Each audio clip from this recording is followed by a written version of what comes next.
Сега при мен в студиото е адвокат Дора Пощакова. Добър ден, добре дошли. Добър вечер. Вече вечер, да. Радвам се, че сте в нашото студио. Да кажа на нашите зрители, че вие сте български адвокат, а в същото време и практикувате испанско право. От това, което разбрах за вас, е, че сте завършили една от най-престижните специализации по право на Европейския съюз в Испания. Работите в Испания в момента, имате кантора там, както казахте по време на рекламата, срещу българското посолство. Нека да започнем с това. Имат ли сериозни проблеми българите в Испания от правно естество? Бита във всяка една държава е различен. Да. И адаптацията, един новопристигнал чужденец в която и да е държава, има чисто бюрократични трудности, с които трябва да се справи. Да. И в този смисъл, да, началният етап, като се почне от ваденето на документи за пребиваване, консултации във връзка с началните трудови договори, които се сключват. След това или пък някой бизнесмен иска да стартира малък до среден бизнес. Да. Нали, за по-големите фирми е по-лесно. Си среща определени спънки, най-вече с езика. Това е специализиран бюрократичен, административен език и тогава се опира до... Успяват ли обаче лесно да се адаптират? Защото ние сме така нация, която лесно се оправя, но не винаги, когато опрем до вече специализирани услуги. Да, според мен, да. Според мен българина може всичко. Добре, вие работите с българи. Кои са най-честите проблеми? Трудовоправни. Да. Но като казваме трудовоправни, да цитираме някои от тях, за да добият представа нашите зрители. Значи, възможно е да има незаконни уволнения. Възможно е определен контингент да е малко по-уязвим поради непознаване на езика, защото едно е да си поръчаш 2 кафета в един бар и да кажеш, нали, искам 2 кафета или искам 2 бири. Да. Друго е да разчетеш правилно документа за уволнение. В Испания той се казва финикито. Друго е да ти бъдат правилно защитени правата. Това се случва масово и с самите местни жители. Тоест трябва да има някой, който да те хване за ръката, да ти помогне. Друг тип проблем са документите. До някъде за новопристигналите ваденето на здравна карта. И вече оттам нататък нещата тръгват, нещата потеглят. Не бих казала, че имаме лоша слава на работници. Напротив, българин е уважаван.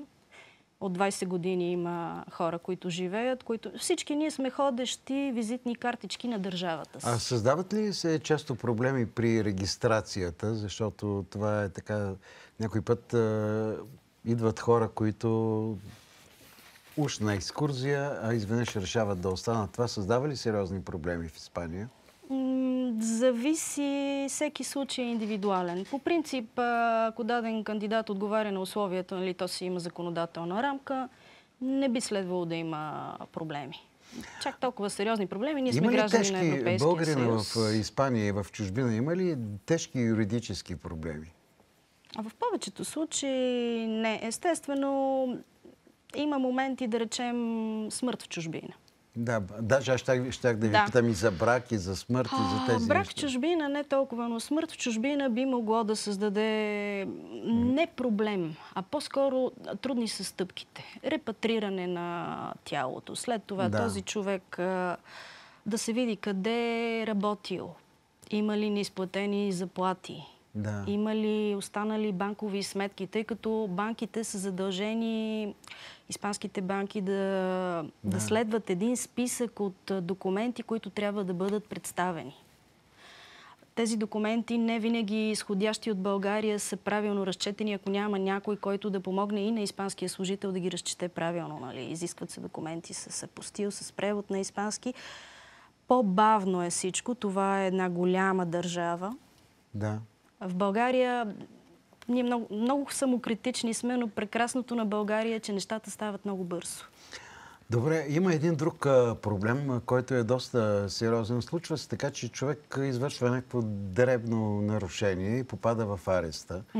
Познават ли си правата? Търсят ли ви за услуги? Понякога. Защото това е много сериозно. Законите, вие ги познавате в детайли, но ние като обикновени граждани... Понякога, но испанската, специално в наказателно-правен аспект, испанската правна система е много добре балансирана.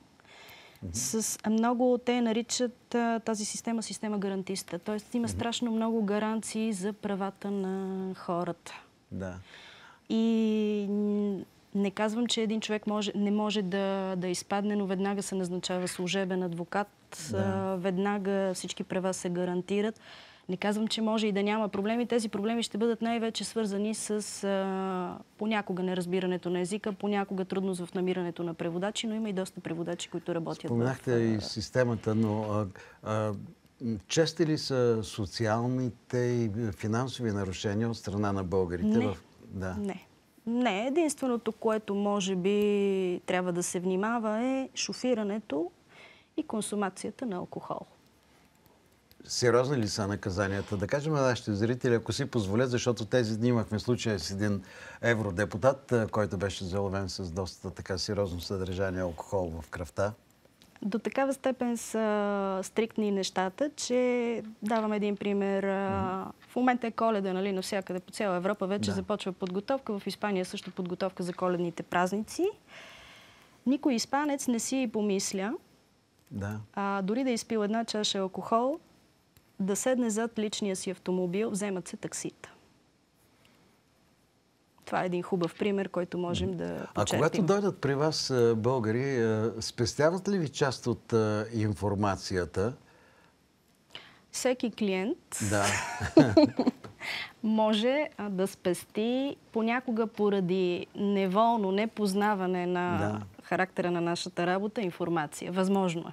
Възможно е. Но понякога имам и разкошни клиенти. Между другото, използвам случая да поздравя тук всичките си български клиенти, които в момента живеят в Испания, които са мои клиенти от последните 10 години. И да им пожелая едни страхотни коледни празници, една страхотна нова година. Много в цяла Европа зачестиха случаите. Даже и президента на Франция Макрон се включи в тази история, затова за проблема с бежанците и за каналите, които ги транспортират. Имаме ли подобни истории в Испания? Не толкова много. Поради географската отдалеченост, чисто географски тези неща някак си заобикалят Иберийския полуостров. А имаме ли много сериозни проблеми с така наречената ромска общност, която, доколкото знам, и в Испания... Не, аз бих диференцирала. Първо, не бих сложила всички роми под общ знаменател. Има достойно работещи, плащащи социалните си осигуровки роми. Даже имах случай от преди 2 години на починал 40-годишен мъж, работещ в ферма за овце в Северна Испания, от инфаркт, най-вероятно предизвикан от тежки химически препарати, с които се е почиствала тази ферма. Тоест човек, който е умрял на работното си място. Много малко са нашите случаи на сънародници, които се занимават с джебчийство или с просия или с нещо подобно и намаляват в интерес на истината. Не. Все пак гласът на българите чува ли се в Испания? Според мен, да, всеки испанец вече знае какво е баница. Всеки испанец вече... Във всяка испанска къща е възможно да се труди една отрудена, разкошна българска домашна помощница, която готви българска кухня. Тоест, знае се какво са сърми, знае се какво е баница. Имаме верига от български магазини, която опасва вече целия Иберийски полуостров. И научихме испанците да си купуват българско мляко. Знаят, че в голяма конкуренция сме с гърците. Така. Защото те ни взимаха млякото. Почнаха да произвеждат... Традиционно гърците продават кисело мляко, което го наричат гръцко кисело мляко. И кисело мляко става само в България. Така, постепенно с навлизането на българската емигрантска общност, официално в момента сме, мисля, ако не ме лъжи паметта, 125 000, неофициално, може би... В Испания, в Испания, в цяла Испания. Неофициално, може би сме 200 хиляди. Естествено, има хора, които се прибират, хора, които пристигат. Има една динамика. Но това е една от големите общности в Европа. Един от важните въпроси, който може би интересува и много от нашите зрители, които ни гледат в момента, какво трябва да знаят преди да подпишат един договор за работа в чужбина? Трябва, даже самото подписване на договор за работа не е толкова важно, Да. колкото трябва да знаят, че имат право във всеки един момент да проверят в испанското социално осигуряване дали съответният работодател плаща осигуровки и на каква база, по какъв осигурителен режим плаща съответните осигуровки. Защото много често идват изненадани хора след 3 години работа. Да. След 5 години работа оказва се, че или не са осигурявани, или са осигурявани на половин работен ден, или са осигурявани под режим, който ги лишава от известни права. Да речем, лишава ги от право да получат след това помощи за безработица. Така За да е. получават помощи за безработица, контрибутивна помощ за безработица, трябва да са осигурявани по определени осигурителни режими. Един друг въпрос изниква. Нашите български работници там имат ли същите права като испанците? Да. Стига да има кой да ги защити, стига те да знаят да са грамотни. Ако нямат достъп до български адвокат, испанските синдикати вършат една добра работа, винаги да се обръщат към испанските синдикати. Защото много е важно да се знае как се и прекратява трудовоправно отношение. Нещо много важно Кажете, за да. всички българи в Испания или за всички кандидат жители на Иберийския полуостров. Имате само 20 работни дни за оспорване на незаконно уволнение, след което правата се губят. 20 работни дни. Тоест от понеделник до петък не се броят националните празници. Това е изключително важно. Хората масово не го знаят. Ако имаме претенция за натрупани работни заплати, срока е по-дълъг, срока е 1 година, но специално за незаконно уволнение, за изчисляване на обезщетенията при уволнение, които не винаги се изчисляват правилно. 20 дни. 20 работни дни. Това е също много важно, но като заговорихме за това, срещаме ли ние българите проблеми с езика? Защото все пак всяка държава си има... Зависи от образователния ценз на съответния българин. Да. Имаме невероятни момичета и момчета, които са издържали супер трудни конкурси в испанската администрация. Естествено, те проблем с езика нямат. Да. Но ако вземем, да речем, един средностатистически човек, чието не всеки... Езиците не се отдават на всички хора. Има хора, които учат лесно езици.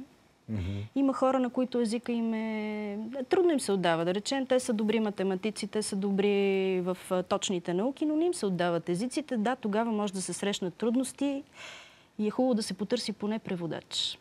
Добре, защото напоследък е така развита една дейност. Много български жени ходят и са така в сферата на здравеопазването, болногледачки. Има много, да. Но там има ли нещо специфично, защото може да се окаже, че тези хора са работили в края на краищата. Отново да проверяват дали се заплащат социални осигуровки за тях. Като повечето домашни помощници работят в един режим, който е различен от общия осигурителен режим и който не дава право, след като се прекрати трудовия договор, домашната помощница да получи помощ за безработица. Добре, ако те работят в тази сфера, имат ли право в Испания да си направят фирма като лични асистенти, да речем? Фирма може да направи всеки човек. В смисъл би било еквивалентно на нашия едноличен търговец в България. Просто трябва да се внасят съответните осигуровки и да се плащат съответните данъци. Разбира се. Много ме интересува един друг въпрос. Консултират ли се с вас, когато подписват документи българите в чужбина? Защото подписването на документа е много важен момент. Интелигентните, за съжаление, са по-малко, го правят преди да се подпишат. Да. Масово проблема идва след като вече документите са подписани. В смисъл, спестява се една правна консултация, след което тези пари, които той смята, че си е спестил, трябва да ги плати двойно, тройно, десеторно, поради грешки. Друг момент, сега като казахте, закупуване на имот. Защото много българи масово купуват, има така по-евтини жилища, по-достъпни. масова грешка предоверяване на брокера на недвижимите имоти. А брокера на недвижимите имоти в Испания може да е всяко лице, без да се изисква някакъв образователен ценз. Това лице злоупотребява много често, дава даже юридически консултации, без да е квалифицирано. И оттам също доста проблемни случаи могат да влязат. Ние затова правим това предаване, за да ви видят българите, които работят в Испания, защото знам, че имаме зрители там, и да се обръщат към вас във вашата кантора, защото виждаме, че има много въпроси, даже сега не можем да изчерпим всички. Но в каква позиция според вас се намират българите на трудовия пазар спрямо останалите? Добра, поради доброто ни образование. Повечето българи, по принцип източноевропейците, аз дойдох тук за една седмица да свърша малка сделка между Испания и България. И не знам как стана, чекираме се с клиентката ми. Трябваше да заведа една испанска българка в кавички да свърши малко работа в България. Самата служителка испанска на чекинга казва колко сте прекрасни българки, въобще източноевропейки, колко сте образовани, колко сте, казва, възпитани в сравнение с други националности. Защото, казва, аз работя с най-различни националности, всяка националност е сама по себе си. Тоест, направиха ни един комплимент. Българина знае няколко езика, той ги ползва, той има едно добро средно, едно добро висше образование. Това е нашия малък в този конкурентен глобален свят, в който непрекъснато става всичко все по-трудно, все по-конкурентно. Силата ни е в образованието. Хубаво е, че ви имате кантора. Имате ли други колеги българи, които... Има по-млади колеги. Значи аз започнах, приравних 2007 година. Иначе съм софийски адвокат от 1997 година действащ. Има по-млади колеги от мен. Доколкото знам, 2 или 3 колежки, които са учили обаче само в Испания. 2 или 3 колежки имам в Валенсия. Още една колежка имам в Мадрид. А в Мадрид са няколко даже. Мисля, че един колега има.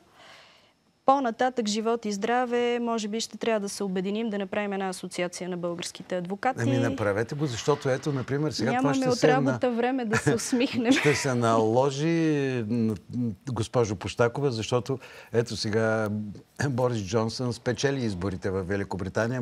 Може би там ще имат сериозни проблеми българите, които работят след 31. Може да се получи поток към Испания. И може да дойде един поток към Испания, така че побързайте да се обедините. Ние така работим доста добре, познаваме се, отношенията са колегиални. Не е имало проблем между нас, просто сме толкова малко за толкова много обем от работа, че... Добре, тъй като живеем все пак в един свят, в който здравето е много важно, имаме ли проблеми с здравните осигуровки ние българите там, с начина на лекуване? Ако се заплащат коректно, по принцип не. Има ли доплащания, както в нашите болници? Не. Значи, ако се работи, има 2 типа здравни заведения, частни и държавни. Ако всеки, който е, да речем, с един добър икономически доход, обикновено има така наречената здравна застраховка към съответна частна клиника, но за сериозните проблеми здравословни винаги се обръщат към държавната, публичната здравна система. Ако човек работи на трудов договор, той е изцяло покрит от испанската държавна здравна система. С ваш колега журналист, дългогодишен българите имаме вестник. Така ли? Но защо ли го изпращате? Казва се Нова дума. Има ли онлайн вариант? Има онлайн вариант. Как се казва Нова дума? Нова дума на българските емигранти. Ако не ме лъже паметта, идеята е, ако си спомняте, в Букурещ, Хъшовете това Ботев и така нататък. Вестник дума на българските емигранти. Използвам случая да поздравя всички колеги от вестника. Изключителна работа. Аз пък ви обещавам, че ще преглеждаме редовно в нашето предаване онлайн варианта. Един друг въпрос, който докато говорихме ми мина през главата, но добре, че се сетих да ви го задам. Има ли проблем с регистрацията с български номера на колите в Испания? Български регистрации, да.